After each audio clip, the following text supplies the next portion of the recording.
গরম যতই পড়ুক না কেন বিরিয়ানি কিন্তু খেতেই হবে, কারণ গরমের থেকে কিন্তু বিরিয়ানিটা ইম্পর্টেন্ট। তো যাই হোক, আজকে চলে এসেছি সেই বিখ্যাত আমেরিকান দাদার বিরিয়ানির দোকানে। আর এইখানে এসে দেখি দাদা একের পর এক হাঁড়ি কিন্তু রেডি করেই চলেছে।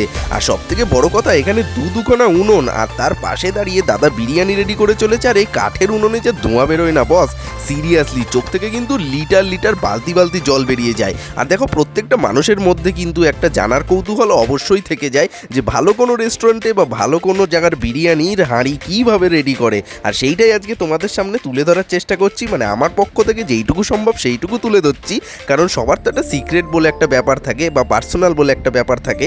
তো যাক, এই গরমের মধ্যে দাদা বিরিয়ানি রেডি করে চলেছে আর সবাইকে বিরিয়ানি সার্ভ করে চলেছে। তো তার জন্য দাদাকে কিন্তু হ্যাটস অফ। আর ভিডিওটা ভালো লাগলে চ্যানেলটা কিন্তু সাবস্ক্রাইব করতে হবে। আর দেখা হচ্ছে নেক্সট ভিডিওতে, টাটা।